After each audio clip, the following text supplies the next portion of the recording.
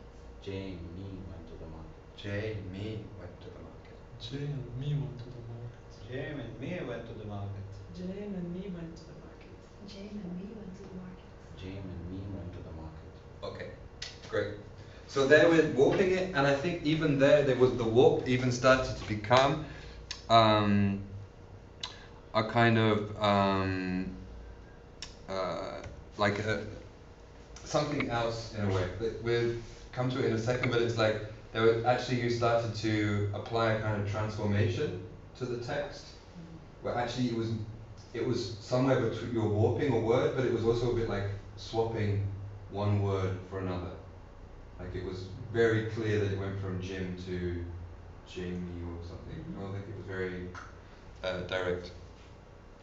Okay, so The difference between kind of just a little bit enhancing or a little bit changing the sound and deliberately just choosing. yeah, I mean it's the difference between it's a fine line, but it's like what was almost happening with there was it was going from was it Jamie went to the market? James went to the market to Billy went to the market to John went to the market to like very deliberate choice of what we're going to move on to in a sec, but like selecting that name as a kind of variable in the phrase, and then starting to change what that variable is from one name to another name. But it was also very close to warping. But it's quite interesting for later on also that we're not, like in a way we're also not quite entirely sure what it was that happened. It was somewhere between warping and deliberate, like switching a name. Like it was somewhere between the two. So we have this first kind of copying, which is basically what I call copy say. So you basically copy what the person before you in the system said. And we have this kind of first variable, or this first transformation rather, called warping. Now, there's also kind of two more kinds of copying that I'm going to briefly introduce you to. One is copy transform. So copy transform is like when you kind of deliberately apply a transformation to a phrase. So you copy the phrase, but you at the same time as copying it, apply a transformation to it. So it's really going from Jim went to the market to Claire went to the market. And then there's so what we need is okay. So let's take, for example, the second variable on the list, which is swap. So we're going to start with a phrase, and at any time you can choose to swap any word in the phrase for any other word in the English language. Oh. Yeah? So it's one word is changed by another word. Yeah. And all the same is the same. Yeah. Okay. So you can start to imagine it like, I don't know, like kind of hangman, no? That we started to kind of see the phrase in our, maybe our imagination like this, one word, two words, three words, and you select in your imagination like one word, and then you apply transformation to that word, which we call copy trans. Yeah? Okay, so, Maestro, the phrase. The dog is barking. The dog is barking. The cat is barking. The cat is meowing. The cat Mewing. The cat is mewing. The cat is mewing. The cat is mewing. the cat weren't mewing. Cat wants to mew. The cat does mew. The cat does mew. The cat does mew and the dog barks. The cat would mew and the dog barks. That was like a lot of changes. That's a single word. Yeah, okay, let me change one thing at a time. Yeah, for now. Okay. Yeah. But good. Don't worry too much about getting it wrong, huh? At all. Like when you earlier, like whatever. We just Yeah. we only have like a bit of time. We're not going to get to perfection in like 2 hours. So okay, try it. We do it one more time. Try again. There is a knock on the door. There is a bolt on the door. There's a bolt on the door. There is a lock on the door. There is a lock on the floor. There's a lock on the floor. There is a lock on the roof. There's a flower on the roof. There's a flower on the roof. There is a tree on the roof. There is a tree on my hat. There's a tree in the garden. There is a tree in the garden. There's a tree in my mother's garden. There's a tree in my father's garden. There is a tree in the world. There is a tree in my father's world. There are many trees in my father's world. There are many trees in my mother's world. There are many trees in my dad's world. There are many trees in our world.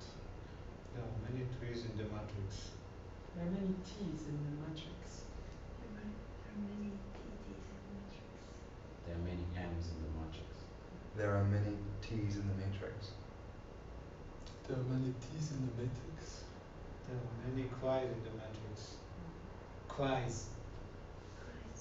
There are many cries in the movie. There are many avatars in the movie. There are many avatars in the movie. Okay. So how should we do this? But we still change sometimes several words at once. Yeah. Mhm. We sometimes trace several words, but it's okay. Don't worry about it too much for now. So what I want to get to now is the idea that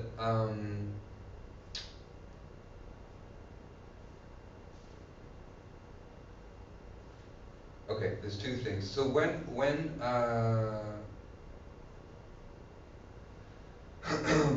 firstly, to notice that there's this difference between copying doing and copying saying. So copying saying is simply that you just copy the phrase as closely as you can, the phrase that you received.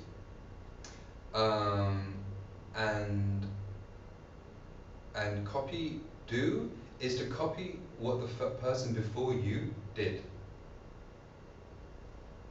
So if the person before you changes the word tree to flower, then it's up to you a little bit how you interpret that. But for example, you could interpret it as that what they did was choose that specific position in the sentence, and they did it within the category of plants, right? That's how you could interpret it. So then if you copy what they do, you would say, you go from there was a tree in the garden to there's a flower in the garden to there's a cactus in the garden, or a Christmas tree in the garden, or something. So we're trying to now like switch on, and we're trying to now deliberately go between copy do and copy say. No? So we have a kind of we start with copy say, and then we go to copy trans.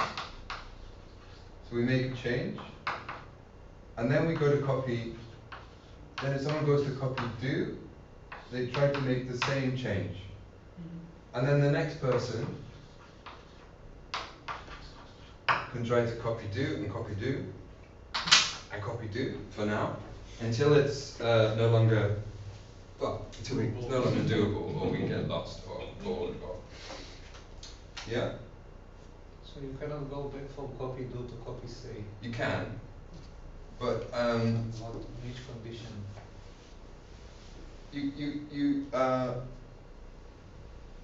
well, actually, what I'm trying to do, maybe if I just show you the next slide, it becomes easier. So there's this kind of way of, it's a kind of well-known pattern in the machine. So someone, you copy say, the copy say maybe has been going on for some time. Then copy trans, someone proposes a way of changing the phrase, and then someone else, the next person copy does the same thing, and the next person does it again to confirm now that that's the rule that we're in. And through this kind of like three-step procedure of changing something, interpreting the change, and confirming that change, you start a kind of search. You start trawling through possibilities for that position in the sentence. Yeah?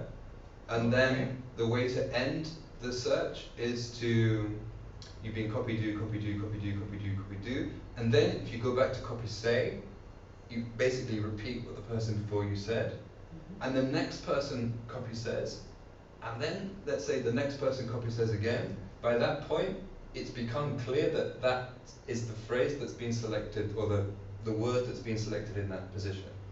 So there is a diversion and then convergence again. Yeah, Something like this. exactly. So if you happen to find a word that you like, you kind of settle on that word. Right. Yeah. And actually, what we'll find later on is that actually we're always, as a collective, we're always playing games, like making up different patterns between copy say, copy trans, and copy do.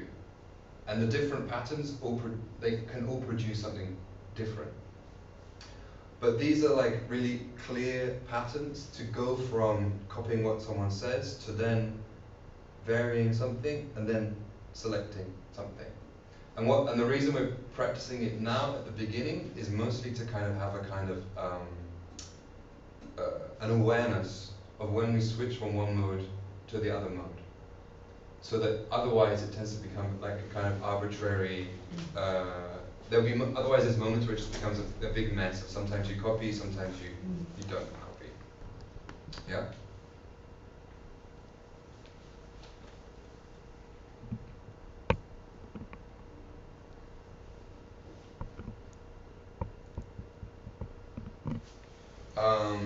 Oh yeah. There's all these other transformations on the left-hand side, but for now let's just stick with swap and warp. Yeah. These are just examples of transformations. So the copy trans is swap and warp. The transformation is either swap or warp. Yeah, exactly. Swap or warp. This add, subtract, cut, rearrange, reverse. These are also examples of transformations. But it's too much now if we try to introduce them all in one go. Yeah. Okay, so we'll try to go we'll start just by going around the circle, just copy say, and then at some point we'll go into a copy trans, and then a copy do. Yeah? Just spontaneously. Spontaneously. Okay.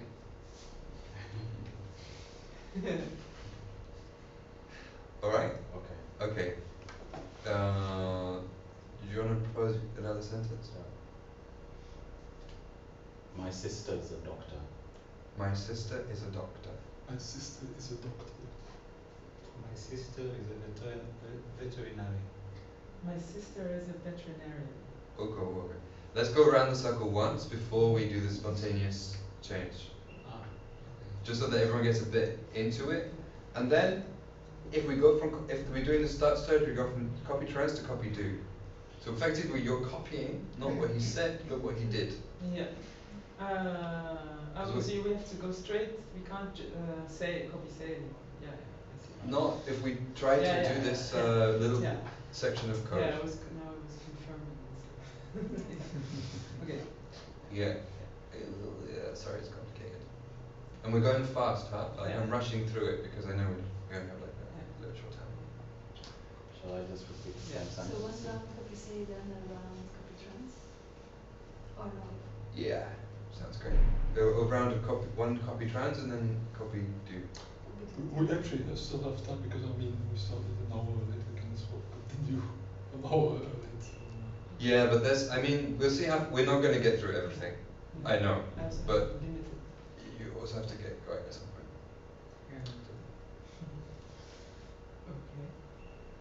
Okay.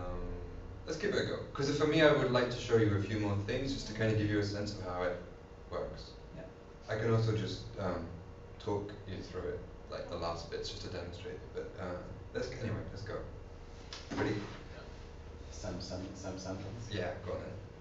My sister is a doctor. My sister is a doctor. My sister is a doctor. My sister is a doctor. My sister is a doctor. My sister is a doctor. My sister is a doctor. My sister is a doctor. My sister is a doctor. My sister is a veterinarian. Veterinarian. A vet. My sister is a physician. My sister is a dentist. My sister is an osteopathologist. My sister is a veterinarian. My sister is an oncologist. My sister is a psychiatrist. My sister is a psychologist. My sister is a physiotherapist. My sister is an oncologist.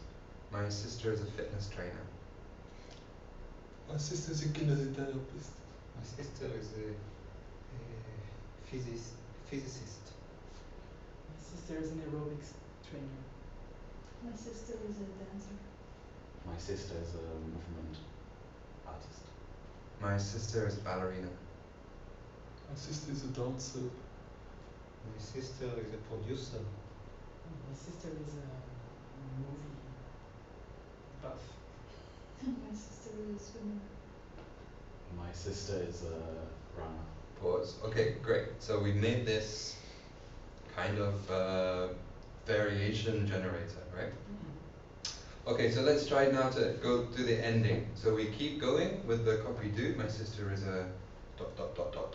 until one of us decides, aha, no, this is the one. We're going to go with this one, and then we go back to copy say. Yeah? Okay. So my sister is a runner. My sister is a swimmer. My sister is a cyclist. My sister is a jumper. My sister is a. My sister is a horse. That's perfect. Your sister is a horse. My sister is a horse. My sister is a horse trainer. My sister is a donkey trainer. My sister is a donkey trainer. My sister is an acrobat. Oh. I mean, it's okay. It's the first time we try it. You repeated it, yeah. But He was confirming. I mean, I thought also Sorry. you just Yeah. stole. and it's fine to make mistakes, huh? So, but just for the sake of clarity of doing the example, okay, let's try again. Go back to my sister is a. My sister is a donkey trainer. My sister is a donkey gardener. My sister is a donkey acrobat.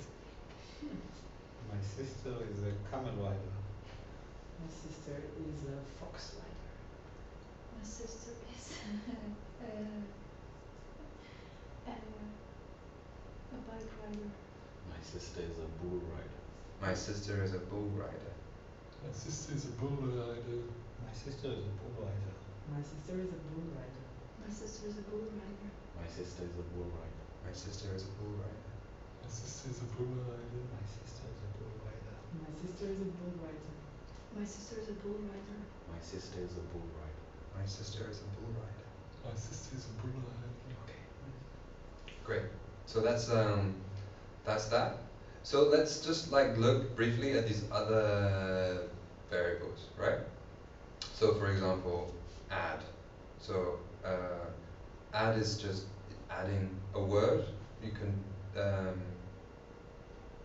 it could be a word at the end of the sentence or in the middle of the sentence. It could be also more than one word. Basically, you can use add in any way that you can use it and somebody else can understand it, and in terms of what you've done, right? What do you mean? I can understand it. You mean it needs to make grammatical sense, or? No, not really. I more mean like in formalistically. So if you say I fell down the stairs. I fell down the black stairs, then you understand that I've added. You could interpret that I've added one word before stairs, right? If you say same I'm thing a again. monkey. Okay. Today, Susan, I'm a monkey. Then you understand that I've added two words at the beginning of the phrase. And in each case, you can use that information to continue copy doing. Yeah. So the rule is always a little bit made up between the sender and the receiver. The sentence is quickly going to be very long and difficult to remember. If you keep adding, yeah, of course, right? So that's also a kind of like a negative feedback Yeah, on. but it's a self-limiting because we don't remember after a while, and we limit ourselves Right. just naturally. Yeah. And also we are, Otherwise, we would write books just by speaking. yeah. You might do. Yeah. And also we are copy doing, so we're not just adding. If we follow this scheme, Yeah. after the transformation, we copy that the concept of the transformation. We don't keep adding. But if the transformation, if somebody Ah, adds, okay. and if Ogutu adds a word and I copy do what Yeah. Ogutu did, then I would add a word or add because something. you're copying the adding and not the. I see what you mean. In this Yeah. case, Yeah. huh? Yeah. Right? Okay. Yeah. That's good distinction.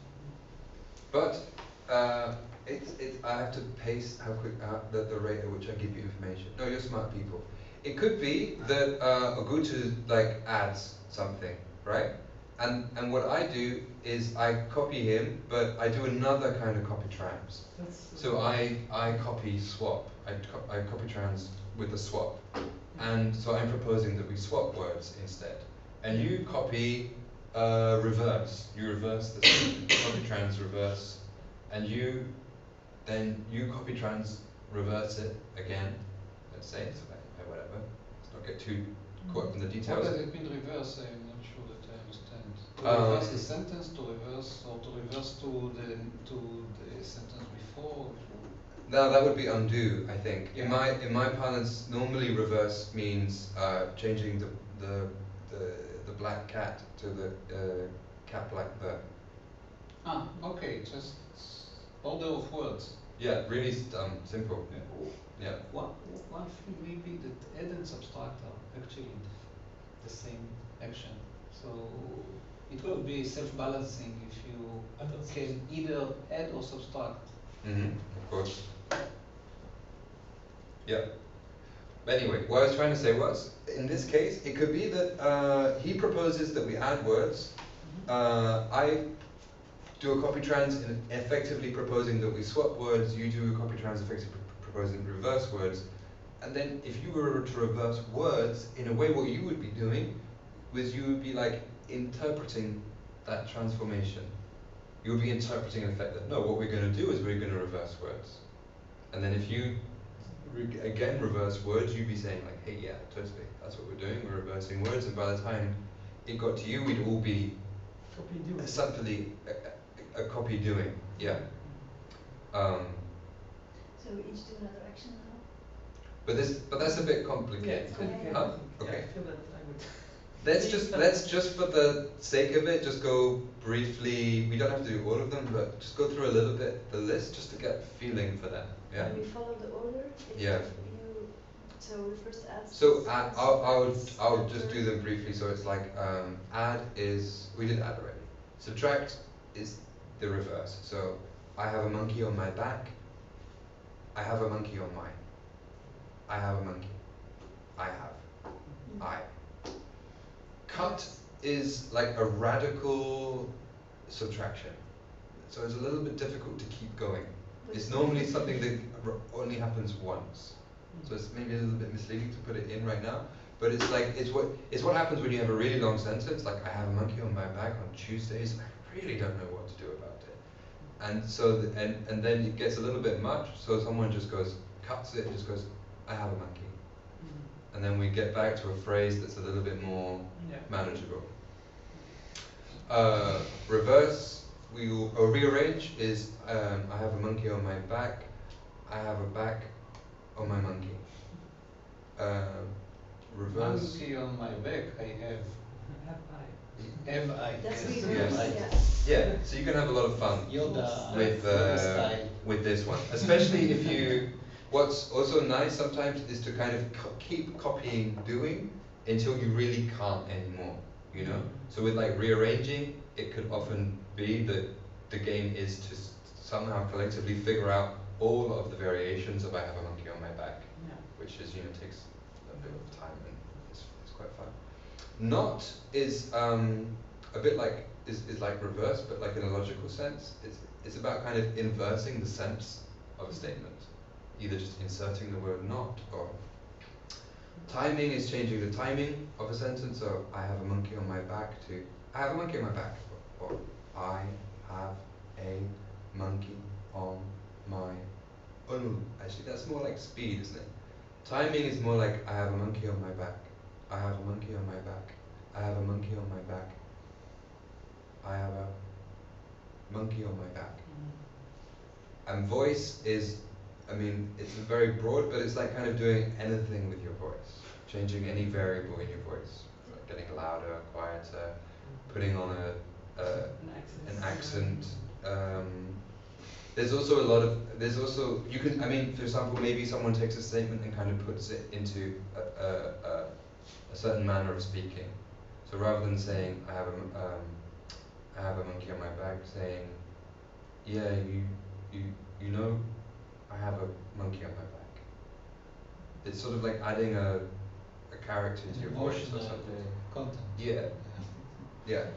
Okay, so let's briefly give them a go. We're not going to tell each other what we're going to do, but once someone's picked one, try to copy do. Okay. So you have to kind of be ready to kind of do your own. to copy do the person before you. Okay. Okay. I have a monkey on my back. I have a monkey on my back. I have an ape on my back. I have a giraffe on my back. I have a fly on my back. I have a bird on my back. I have a bird on my back. I have a bird on my back. I have a bird on my back.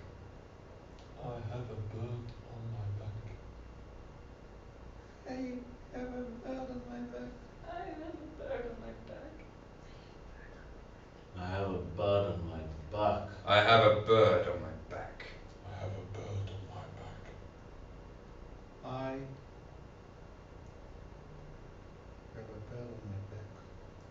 I have a bird on my back. I have a bird on my back. I have a bird on my back. I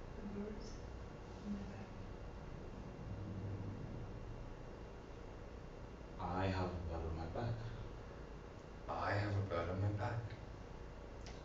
I have a bird on my back. I have a bird on my back. I have a bird on my back. I don't have a bird on my back. I don't have a bird on my back. I do have a bird on my back. I shouldn't have a bird on my back. I won't have a bird on my back. I might have a bird on my back. I definitely won't have a bird on my back. I definitely will have a bird on my back. I definitely will have some dinosaur on my back. I'm definitely lost about the change that's going on in this sentence. So what happened there was it got Yeah, Several- I did two Yeah. together. Two changes at the same time. I added and chain. yeah. I swapped Yeah. and And later on, And like if we added. practice this for like a few more hours, a few more days, that maybe would be fine. You know, that then you would be like, I get it. I totally get it. He changed that and that at the same time. But for now it's confusing. But okay, good. We got that. So, what's next? Why isn't it? Okay. So I think we talked about this already, no? We've already, that one person makes the change, it's up to the next person to interpret the change and the next person to confirm the interpretation. Alright. So, let's see my notes for a second.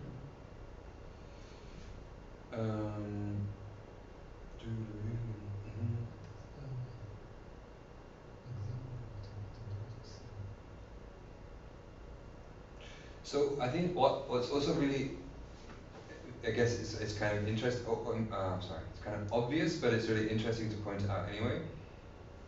Helpful is that what's going on is that the sentence, the signal, is containing multiple things at the same time.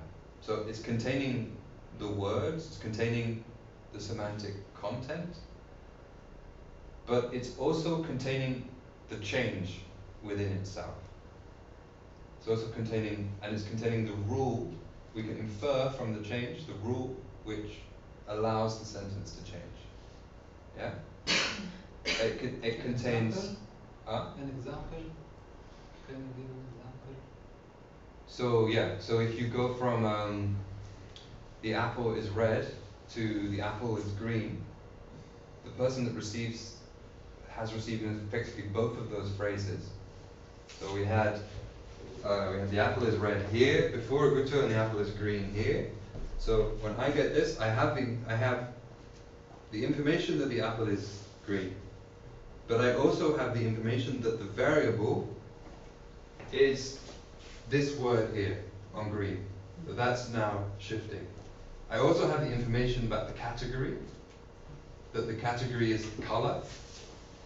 And I also have the information about the what the rule is. And yeah, there's other things like if there was a change in rhythm, I would have the information about the change in rhythm.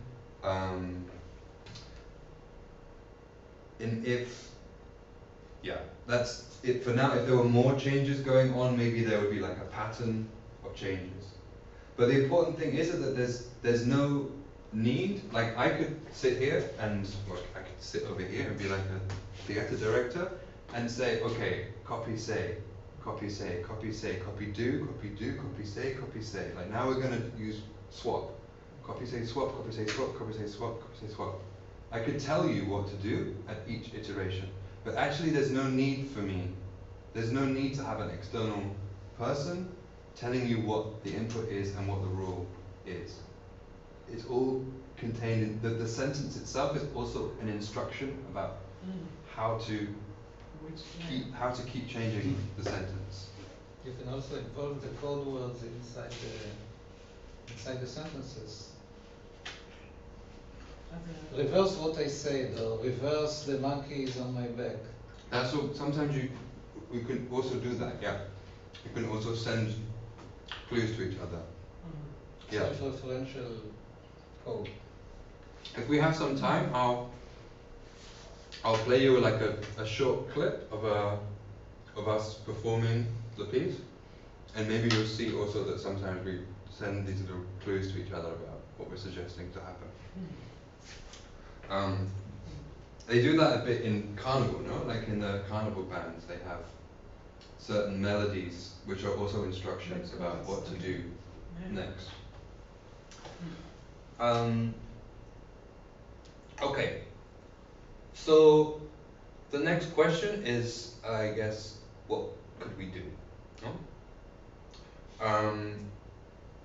There's all kinds of rules. I mean, these are like, in a sense, essentially they're example rules. The rule we could practice for a long time, like making up rules, thinking of other things that one can do to a sentence.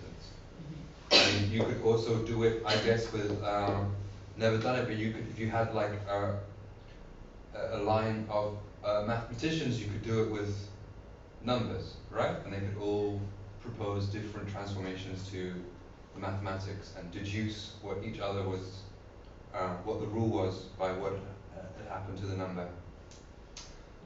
We can make up complex patterns of rules, complex patterns of copy say, copy trans, copy do, copy describe. We'll get to later, and complex combinations of transformations.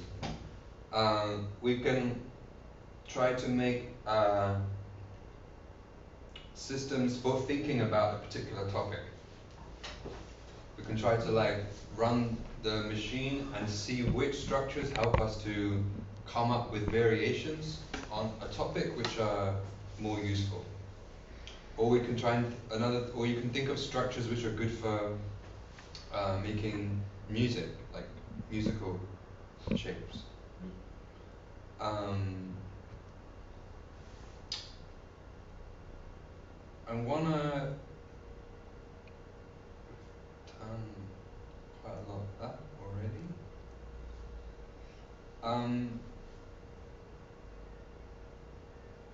Let's run it a little bit, and I'm just gonna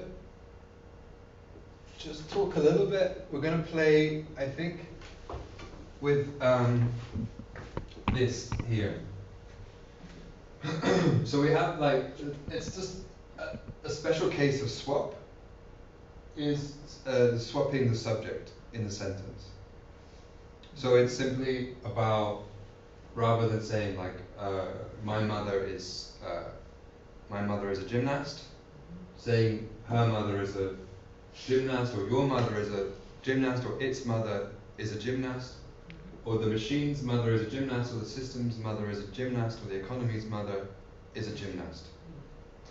It's one trick or one particular kind of variation that often propels us somewhere into a new way of thinking about things. Yeah. So maybe I propose that we play with the rules that we were playing with just before, and we just put a little bit of emphasis on this idea. We don't have to do this all the time, but just as something to look out for. Yeah? Okie dokie.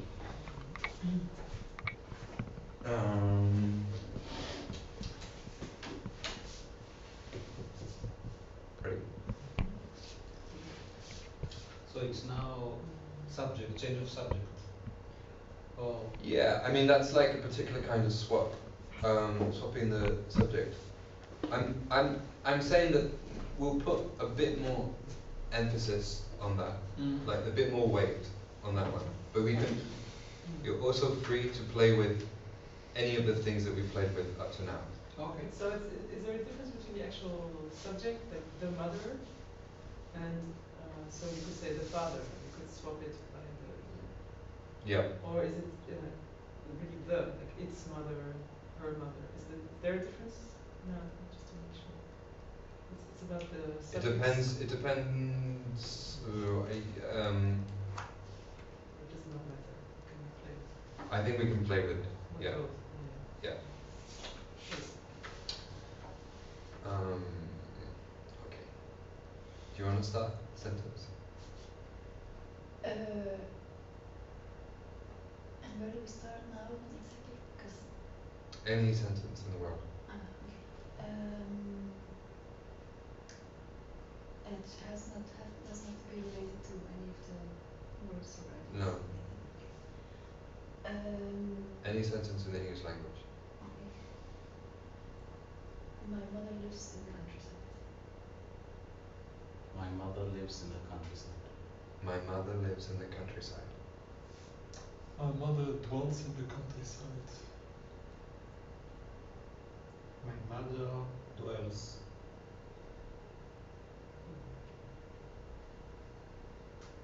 So were you changing different things or just sorry? Yeah, that was okay. I mean, that was fine. It was a bit. Try for now not to go from. Try not to go from copy trans to copy trans. Transformation to transformation. It's fine. I mean, we can construct anything we want with the rules. But for now, it's a little bit hard for the other person then to follow what's going on. Okay, so. So we you Has either to do copy with the or retouching. What happened was you swapped the word live to dwell. So I should have continued on the same. Then, but rather than go no copy describe for now, it's too complicated. But My mother. Does you do copy translate? you do copy. No, you. My mother rests in the countryside. Copy do. That's copy do. Yeah. Yeah. Or you could have also gone with copy say, which would just been to repeat Yeah. word for word what he said. So the copy say and copy. After copy, or I guess what we're saying is after trans, go copy say or copy do. For now. Yeah. And is it important that we stick to the subject, or can we swap different words in a sentence? You can swap. We can swap. We can swap anything. I think it's okay to just kind of play a bit with the parameters that we have. Yeah. I'm just suggesting that we put a bit more emphasis on this idea of subject swapping. Okay. Okay. Restart. Restart. My mother lives in the countryside. My mother lives in the countryside. My mother lives in the countryside. My mother dwells in the countryside. My mother works in the countryside.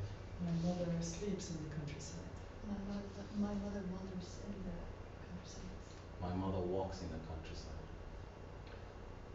Let's still, though, keep the idea of really copying the phrase, the sound, as well as dealing with all these words and manipulations that we're really listening to changes in tone, timing, Yeah. stuttering.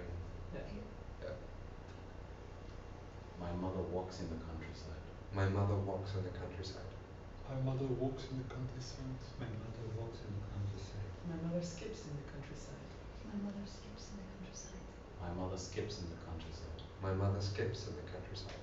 My mother skis in the countryside. My mother skis in the countryside. My skis mother in the countryside. My skis mother in the countryside. My mother skis in the countryside. My countryside skis in my mother. My countryside skis in my mother. My countryside is skis in my mother. My countryside is squeezing my mother. My countryside is squeezing my mother. My countryside is oppressing my mother. My countryside is obliterating my mother. The countryside is obliterating my mother. The countryside is reviving my mother. The countryside is reviving my mother. The countryside is reviving my mother. The countryside is reviving my mother. The machine is reviving my mother. The machine is rejuvenating my mother. The system is rejuvenating my mother. The typewriter is rejuvenating my mother. The typewriter is rejuvenating my mother. The economy is rejuvenating my mother. History is rejuvenating my mother. History is rejuvenating. The future is rejuvenating. The future is rejoicing. Time is rejoicing. Matrix is rejoicing. The matrix is rejoicing. The matrix is rejoicing. The matrix is rejoicing. The matrix is adjusting. The matrix is adjusting. The matrix is adjusting. The matrix is disgusting. The matrix is disgustingly horrible. The matrix is disgustingly beautiful. The mother is disgustingly beautiful. The mother is beautiful. The child is beautiful. The dog is beautiful. The dog is beautiful. The dog is beautiful. Her dog is beautiful. Her dog is really beautiful. Our dog is really beautiful. Our dog is really beautiful. His dog is really beautiful. My dog is really beautiful. Their dog is really beautiful. Their dog is dangerous. Have you seen that dog? It's really dangerous. Okay, great. So it's good actually. Maybe it's good just to give like a little bit more space to things. So allowing things to copy say a little bit longer, like 1 or 2 iterations longer, or copy do 1 or 2 iterations longer, with the result that we're all just a little bit clearer about what we're doing. So we start to then have a bit more this feeling of Being one mind or something. being one mind somehow. Just clear. maybe let's do it like, let's try, there's a mode of practicing it where we do it as code. So when we do it as code, we would maybe just say, Guto would say like, the machine says a phrase, and I would say, copy say. And you would say copy say, maybe. Copy say, copy say, copy say, copy do. Copy, does that make sense? Copy say, copy do. Copy act. Uh, And then you run away from the code. so you say there's a starting phrase, copy say, oh no, copy trans, copy do, copy do, copy do, copy say, copy say, copy say, copy say, copy trans, copy trans, copy trans, copy do, copy do, copy do, copy do, copy say, copy say. So it's just like this way of getting used to the patterns. So each button 3 times, more or less 3, 4. You know, it can be really long. Like I mean, when we were working out if our sister was an acrobat or it went on for. Yeah, yeah. There was a lot of copy do.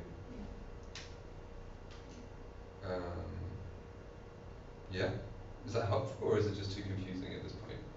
Or It's not entirely consistent. It's when you said before that it's a kind of a search procedure that you go through transformation, copy do, and then convergence. But then, once it converges, you can start to modify it again. mm-hmm. That's the idea. I just want to understand. Yeah. Exactly.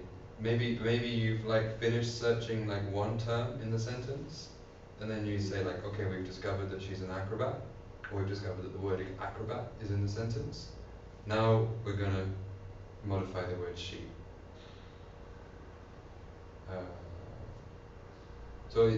But maybe you also spend some time selecting like which word you're going to modify. Yes. No, I'm trying to. I'm trying to figure the sense of this play, because when we have a kind of evolutionary process, there is a mutation and variation, but also there is a kind of a criteria how you select and how retention happens.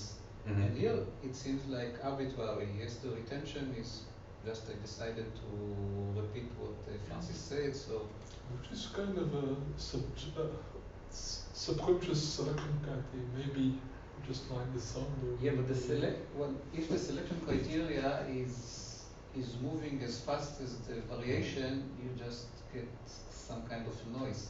Yeah, that's why it should be more repetition. Yes, you should not always try to vary. The selection criteria must be more consistent along the time than the variation. Otherwise, it will never converge into something. It just keep on changing and changing, and there is no pattern. There is no way for pattern to arise. I think what makes sense. Does it make sense? Yeah, I mean, it's this balance between order and disorder. If it changes all the time, it's a disordered pattern. If it stays the same all the time, it's ordered. But the real interesting complexity part is when sometimes it changes and sometimes it doesn't change. Mm. And you need to find the right balance. Some things are repeated, some things change, and ideally you settle on the non-changing parts as being the parts that somehow are more appealing, subconsciously for whatever reason. Mm-hmm. Yeah. I think there's a couple of ways that happens. One is that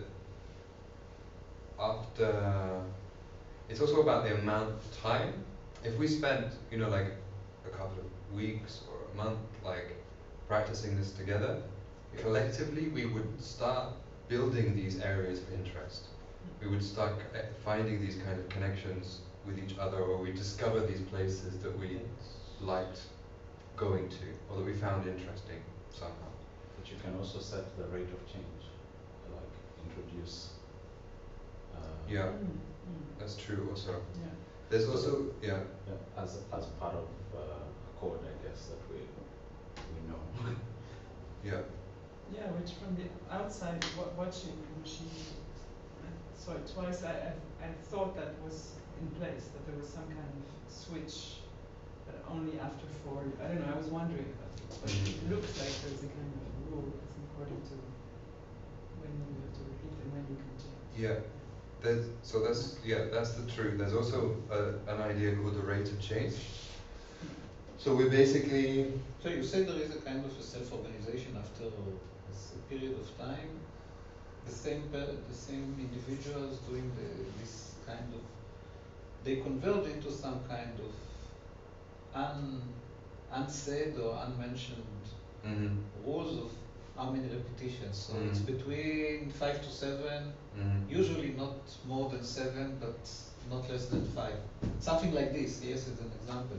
Yeah. It happens. It happens in a kind of coordinated or spontaneous manner. Yeah, I mean we have this thing about finding areas of interest is something that happens quite spontaneously. Like if we kept practicing it, we would find these not only these areas of interest, but we would also start finding these kind of patterns or what we in the past referred to as kind of modules. But there's certain things which that we can do together. So and they're kind of and they're sort of like boundaries that you sort of gravitate towards and then stay inside. So one of these modules, for example, would be like a conversation about memories, where you kind of become this memory producing system. So in that case, it would normally happen that we like every phrase would start more or less with the phrase "I remember," and then it becomes this kind of sort of strange journey down memory lane about like unpacking memories. And there's no necessary like given way that you get to I remember, but it can be that at one point somebody inserts the word remember and then other people hear that and start sort of finding that place together. But it can also be that you kind of give the system like a topic to talk about, and you don't necessarily specify like how it's going to talk about it, but you're just like somehow we're gonna get to the point of talking about this, and maybe you can either give that suggestion to everybody or just to like a couple of people in the group, and then somehow it gravitates over them, like.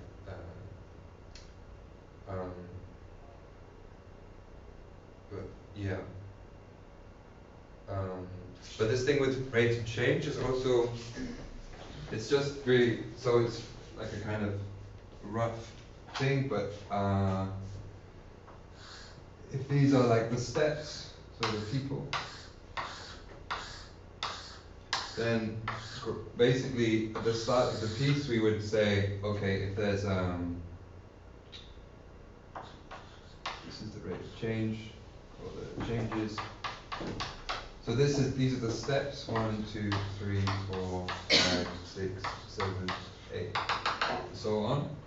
And so maybe at the start of the piece, we would have a rate of change of, let's say, 1/8, right? Which means that like we would wait until the 8th iteration before anybody makes a change, or the 25th iteration before anybody makes a change. So we have a kind of shorthand that would say like, okay, the rate of change at the beginning is like 1/8 or 1/32, and we know that gradually, as we go on, the rate of change is going to increase. But also, what we're trying to do quite often is to avoid making very sudden shifts in rate of change. But occasionally you can do it. It makes it quite exciting if you have like a sudden shift in rate of change. But actually, if you try to kind of have these smoother curves of rate of change,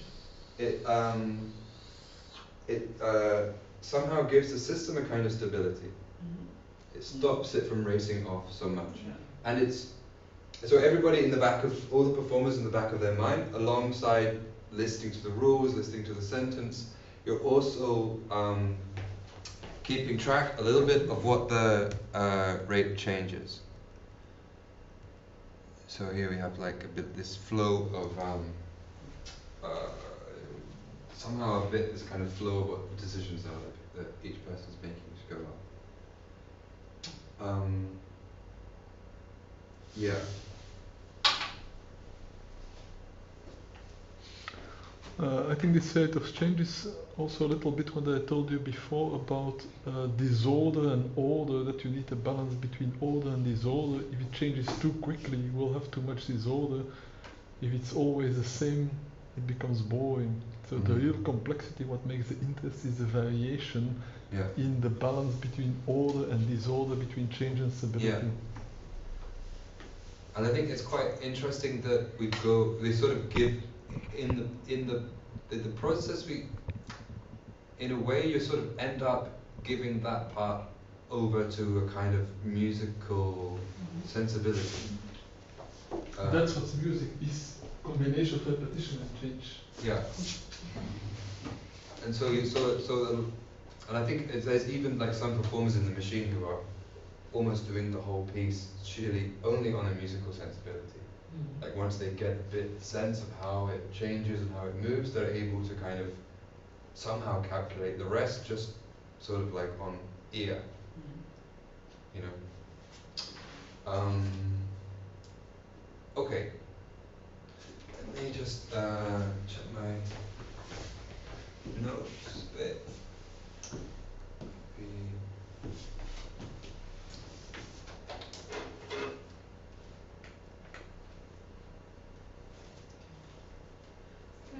We'll have to run around 10 minutes. Okay. Thanks for coming. Maybe it's good to let me maybe just talk you through a little bit, like some of the other things in the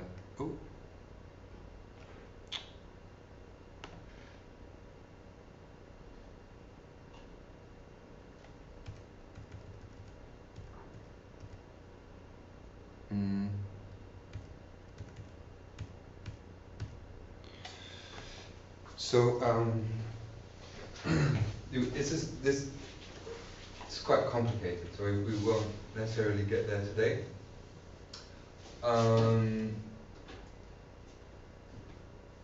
But we have also this idea of copy description.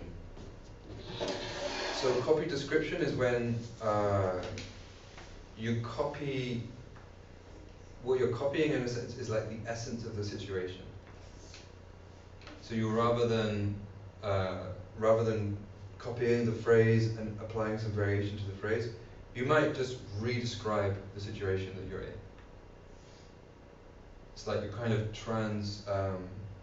transcribing the situation, what's happened, what the phrase is, but into a completely another language or somehow. You mean to say the same thing with different words, or?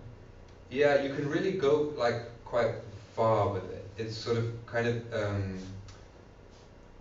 quite experimental, but you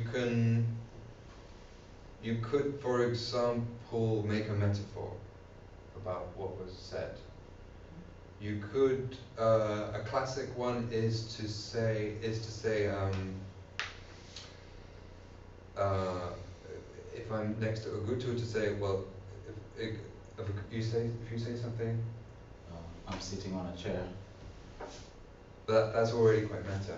Just say something normal. That's not meta.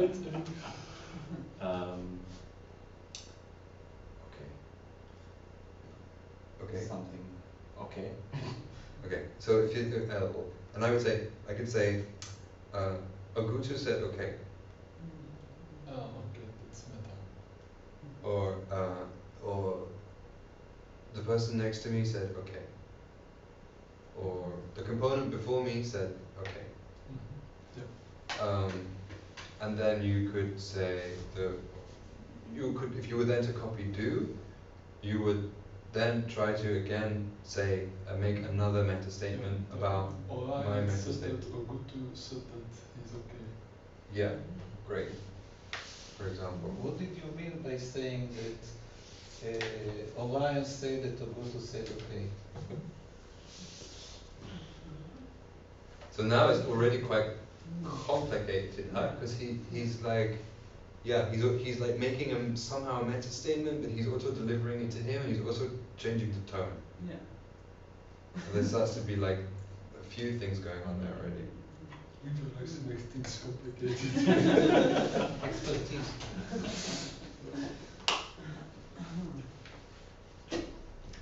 Yeah, I didn't know how to.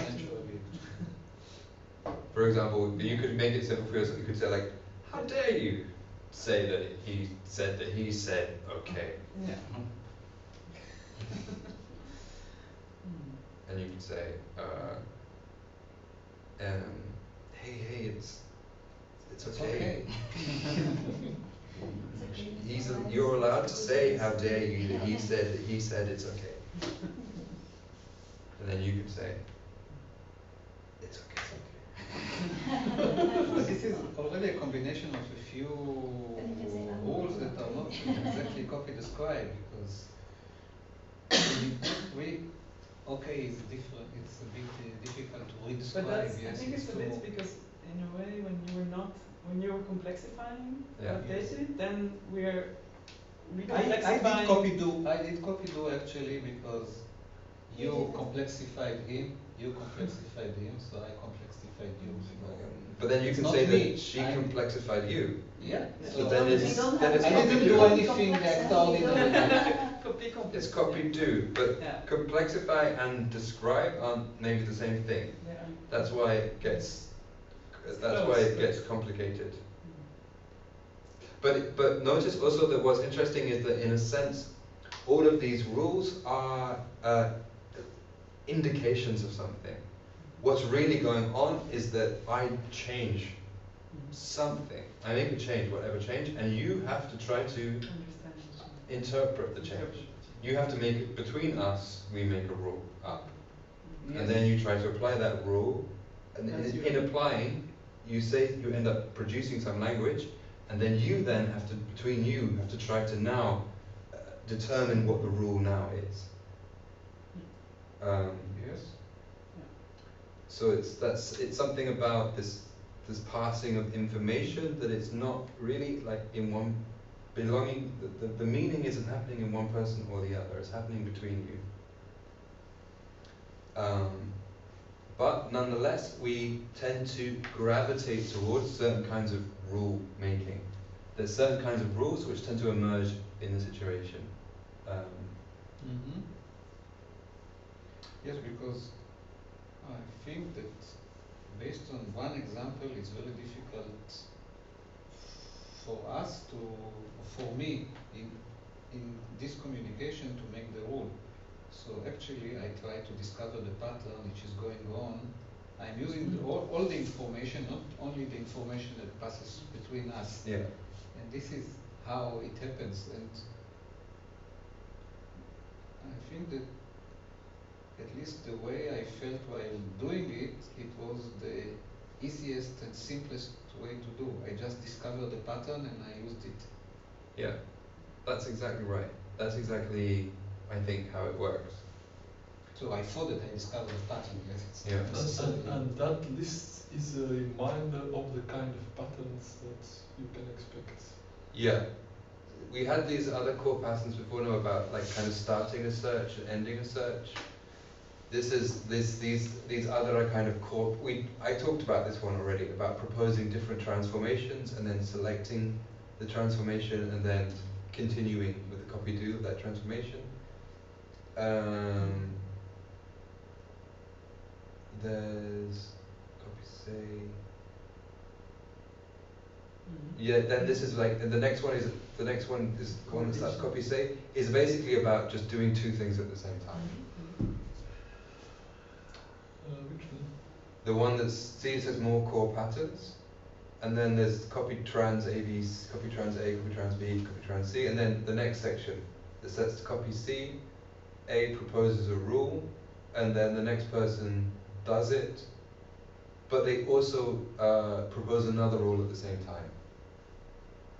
So that would be like the cat is black, the cat is black, the cat is black, the cat is red, the cat is green, the cat is yellow, the cat is orange, the dog is purple, the mouse is silver, the rat is gold, so you're continuing one rule but then adding at the same time a second one as a kind of basic template.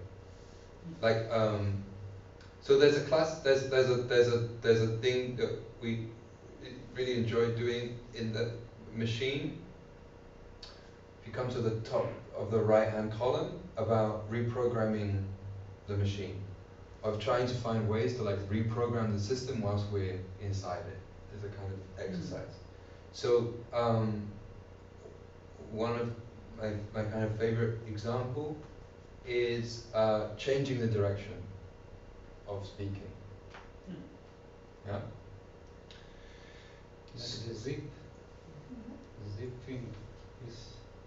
Yeah, exactly. The thing that you're not allowed to do is at that point. But yeah.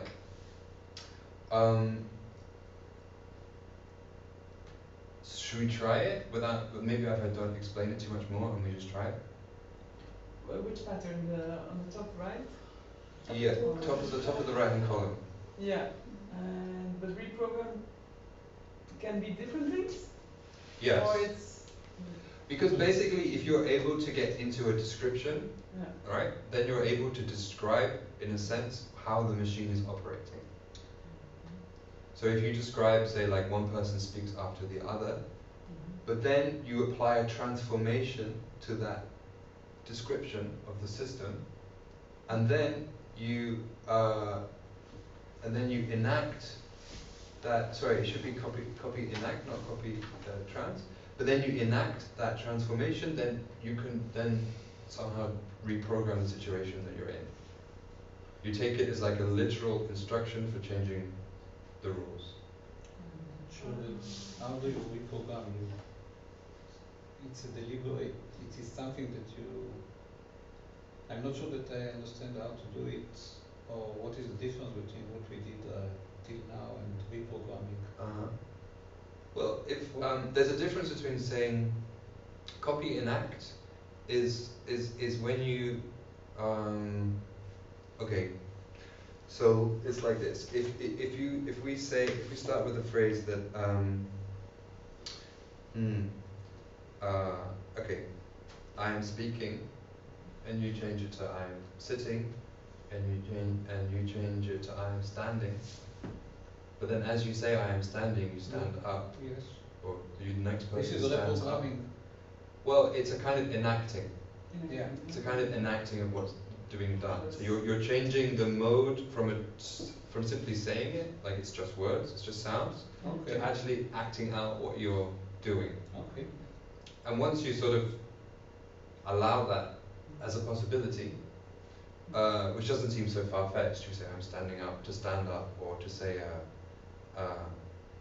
then if you say, if you get to a point in the machine where you say there are 6 components in the machine speaking from right to left, and then the next person rearranges that sentence and says there are 6 people in the machine speaking from left to right, and then if then that gets enacted and the next person says there are 6, and then rather than you saying it but then I say it again, there are 6 people in the machine speaking from left to right, well, hey presto, it's kind of like a done deal, we've done it.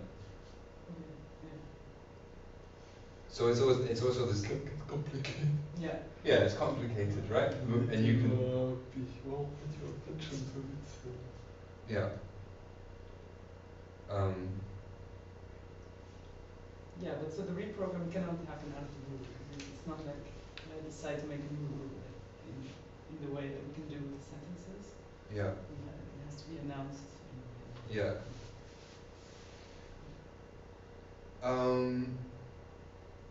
And then the enacting can also in the past the enacting can also create certain situations, like you can create these linguistic situations that there's people running around the room, and then somehow later on people start doing it, and it sets up a. But also in computers, usually you have, not in all architectures, but in normal architectures you have a way to distinguish between a certain piece of information, whether it is to be used as a data, Mm. is to be used as an opcode, as an operation done on data, or even a control code which controls the way an operation is being done with data, etc. So there is a kind of an hierarchy of how to use the same piece of information. You can use it as data, you can use it in an operation on data, you can use it as a control sequence, and so on and so forth. So Meta system transitions. yeah, it's so if you're speaking about a machine, but Well, actually, it's not very much a machine. It's very indeterministic, and second, it needs a lot of improvisation based on intuitions that are very difficult to get into a real machine. Yeah. That's I mean, the particular operations are inspired by machines, but the way they are implemented in humans is very different from how a machine would do. Yeah. And I think that was a kind of discovery that whilst making the piece, no? Like when I set out, I really set out to make this kind of this machine for making ideas. Yeah. Or actually, the original impetus was like to make a machine that made puns, linguistic puns. Like I was introspecting about how one makes puns somehow. But then, yeah, as the piece progressed, it was clear that it had a lot in common with like also systems and organisms and different. Do you know the domain of human computation? I've heard about it a bit. It's a little bit the same idea, but then very practically. That is that you have a difficult problem that is subdivided into a number of smaller problems that people do, and you program all the different people. It's a little bit like crowdsourcing, but in a more intelligent way. Right. You have some kind of a program that specifies which human will do which piece of which bigger problem. Yeah. And all together they solve the problem. Yeah. But individual people don't have an overview of what's going on. It's the one who computed, who wrote the program to do the computation, who has the overview. You still need the humans, because human computation is to let people play the roles that machines can't play. But that's the original meaning of the word computer. Yeah. Because computer comes from computare, to think together. And the first computers were these rooms of people doing sums, like with Alan Turing at the start of the war, before he made his calculations machines. It was rooms, people, mostly women, who were like doing mathematics together in these kind of organizations. So it's also quite, it's like a side thread, but for me it's also very interesting that there's this underlying thread of what computation and technology is, that's of course something intrinsically human. Like we somehow won't, I think especially in popular culture, we lose a bit this sense that technology is human, that it starts to feel like this, a bit like this alien invasion, or something that's intrinsically separate and different from what we are. And I think that's one of the things that really interests me, is that it isn't. So that it's intrinsically an extension of what we are. Yeah, it's true that technology nowadays, on the one hand, gets much more complex and abstract. On the other hand, it gets more and more hidden behind a very nice intuitive interface, and you have no idea what that computer behind it is doing. Or in the old technology, like a windmill, you saw the wind blowing and you saw the thing turning and you saw it inside grinding.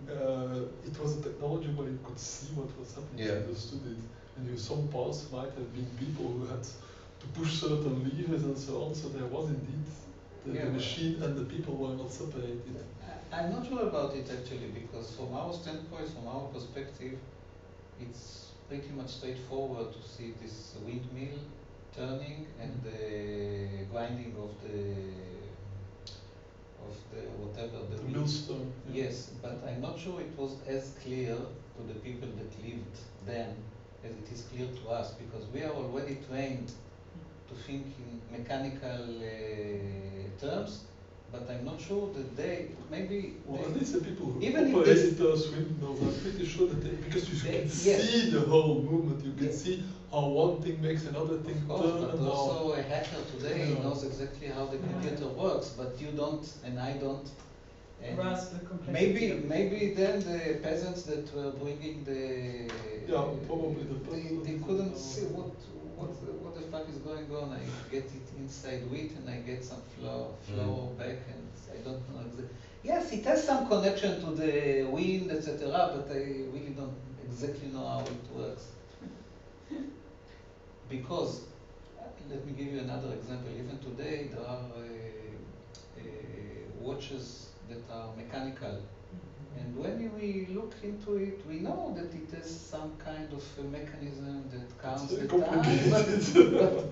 but I wouldn't know exactly how it yeah, I works. don't know either. I know that if I want to know, I can put my mind to it, but usually I don't do it. But It's isn't not- that because of the amount of steps and the amount of Yes, yes, yes. in which it maybe is in the amount of in this space. case you're also specializing those steps by stretching it over people, so you know that you can actually partly follow those steps instead of that Yeah. they're kind of vertical and they're kind of, but that you actually again can Yeah, by see them. separating the steps Yeah. and making them visible, Yeah. you get kind of an idea of the Of- cooperation, of the coordination of all of these what parts. normally happens Which simultaneously. normally Now happens It's impossible. hidden in some very Yeah. It's secret impossible places. because when you type in the word processor, you type an A.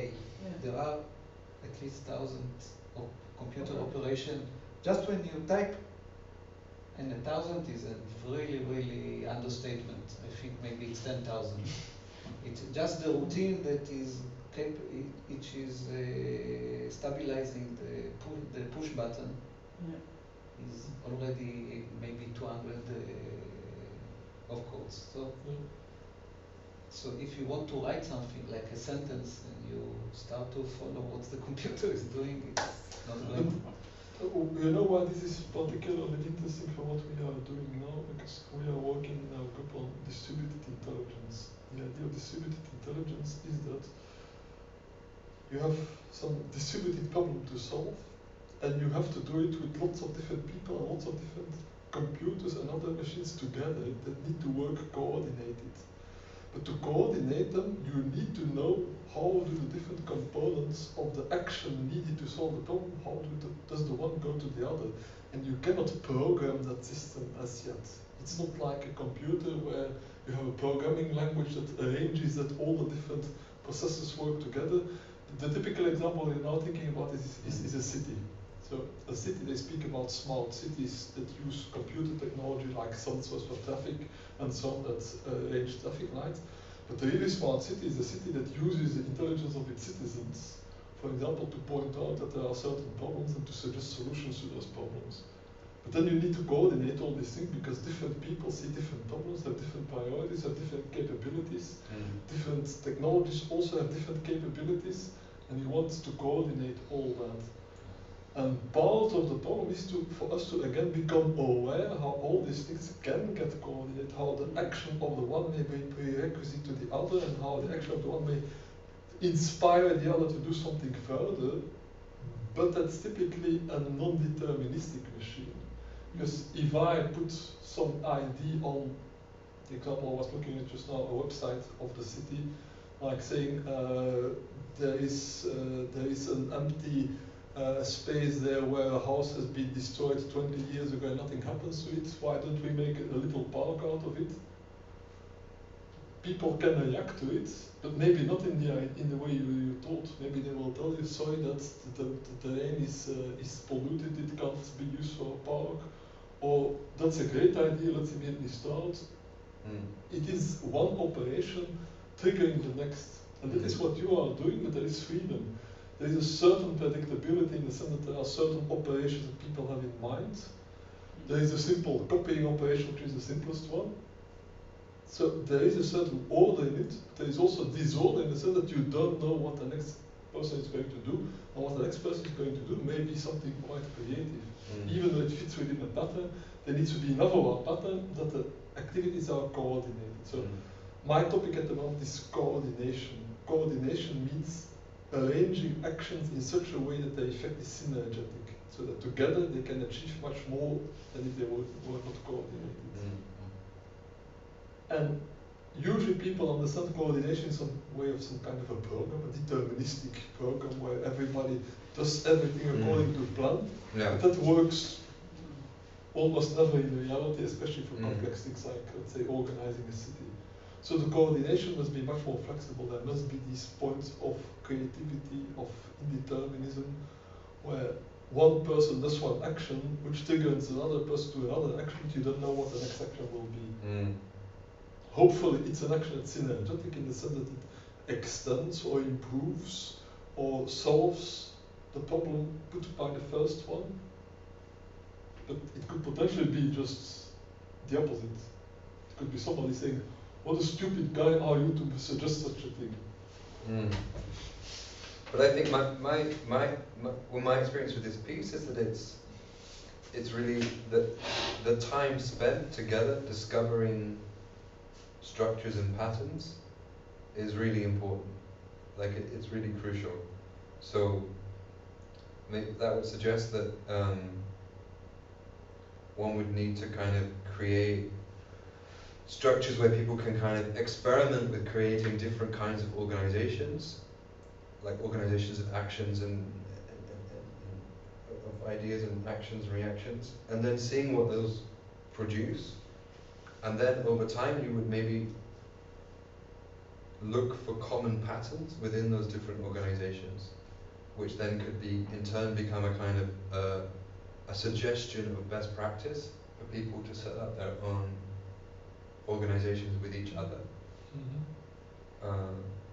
That somehow it's about that. It's about the practicing of it as a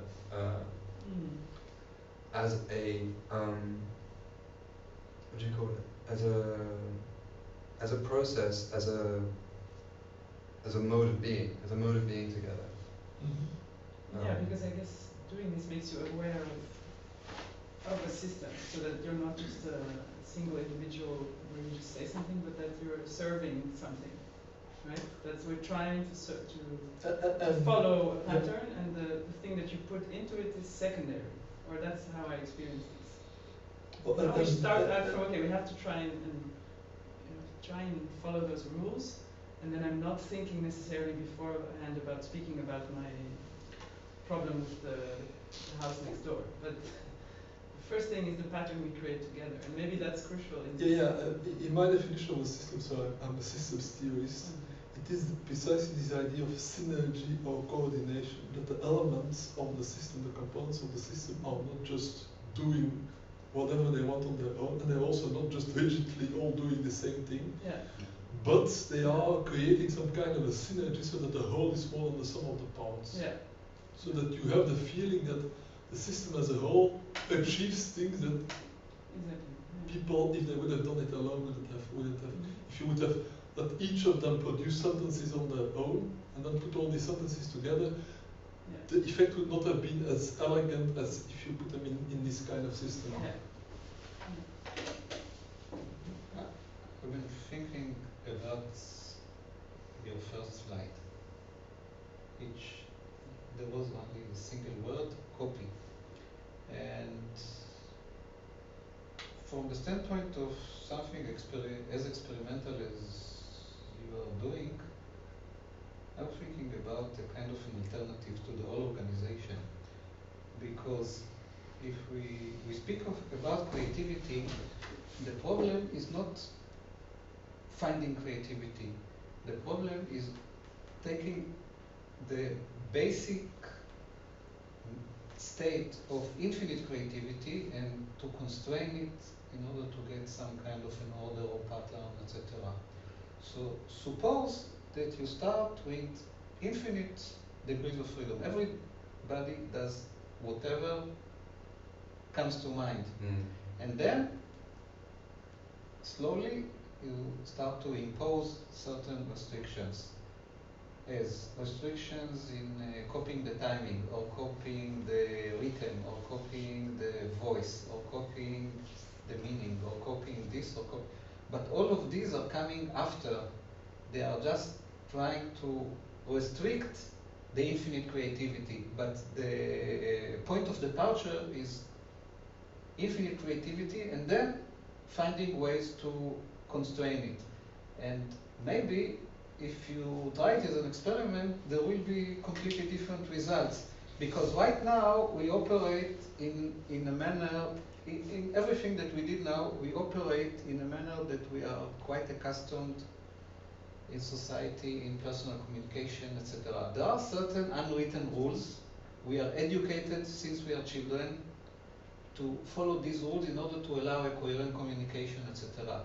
But we rarely give a chance for communication, real communication, to emerge out of disparity or non-communication. We rarely do it. And you mean you start from a code that you have already agreed upon? Yes, we always start from a code, and also there are a lot of assumptions when you say copy. As the first, there is hardly someone in the room, and even if the room there were 1,000 people, there is hardly anyone that would not understand what do you mean copy. But perhaps copy should come later, or maybe at the latest. And you have to start from something which is with infinite degrees of freedom, and put all sorts of constraints and see what happens. So you would kind of do the opposite always, Yes. starting from the simplest operation of copy and then gradually adding complexity. You would start from I wouldn't start from gradually add. I wouldn't start from copy at all. Copy would be the last thing that I do. Exact copy would be the last thing that I will do. But I know it's really interesting. I think, but as an approach, I think it's like super, and as a provocation, I think it's really interesting. My feeling a little bit is that, like, in practice, but maybe I'm alone, but in practice I think that this idea of infinite freedom is really difficult. I can give it in a different, to phrase it differently, instead of starting with identity, because copy is the operation of identity. Start with difference, because we always make differences. When you say hello and I will say hello, it's not the same hello already. We come from different histories, and we throw away all the differences between us in order to achieve this abstraction of copy. But if you want to create a new copy, something new, something which is emergent within the experiment, I don't know what copy So is. how do you start with, so there would be questions like, how do you start with difference instead of similarity or identity? But of course we also discovered right at the beginning that there is no such thing my PhD is as a about copy. this, so this is what I am enthusiastic about it. But it's this Deleuzean idea also of like Yeah. displacing identity as This is first paper. the major thing and replacing it with difference and repetition. Yes. But somehow I think this is also, It is like, just a even though the suggestion. first word is copy, like I think we're always playing with difference. Like we're always managing difference, calculating difference. Yeah. I think it is a difference. The question is, machine. what is your intention? I like the way it's now, because precisely I think it gives you more of a sense of freedom if you start by something that's very constrained and then you gradually make it more free. It makes people more aware of the freedom than if you start with pure freedom, which is kind of chaos, and then let it converge to something that's purely repetition. So, I mean, from an emotional, artistic point of view, I think that your order is probably more satisfying. But I remember I had a discussion with Cadell after we bought the machine. So his idea was that first part is too long and too repetitive. But I like that, and the fact that because then afterwards you have this gradual kind of loosening up this freedom that's kind of a catalysis. It's kind of Mm. a revelation. Yeah, we can go in all directions, but Mm. you need first a repetition to feel kind of the pressure of sticking too much to the rules. But it's also, isn't it, about the idea that, for me, it's also about the idea that difference and repetition go, that copying and difference go together. You know, like you can't, so like cells, DNA, like they're constantly copying each other, but they're also constantly mutating. And what Deleuze is saying is like, but what if we put the difference in front and say that that's the driver, rather than say that the copying is in front? But what he's not saying is that you can somehow have the mutation without having the copying. Yeah, but we start. The idea of copying is that there is an original, and then you create copies of the original. And these copies are degraded, or they are not like the original. And when you put the difference first, the thing that you give away is your understanding of what copying is. And you have to recreate it from the beginning. You remember the first question that I asked you, and it was not, I really didn't, what do you want me to copy? You want me to copy the meaning of the word, the sound of the word, the vocal gesture, the physical gesture of pronouncing or doing this complicated thing that I'm doing in my mouth in order to utter words. What do you want me to copy exactly? And the starting from a point where we know what copying is I just would be interested to explore the different aspects. I don't think it's better or less, etc. It's just I think it would be in the context of what you're trying to do, or what I understand that you're trying to do, might be interesting to experiment with it. Yeah. Let's see, to see what happens. Yeah, definitely. I suggest we maybe continue in the cafe. Those who still want. Very good. Okay. Well, thanks.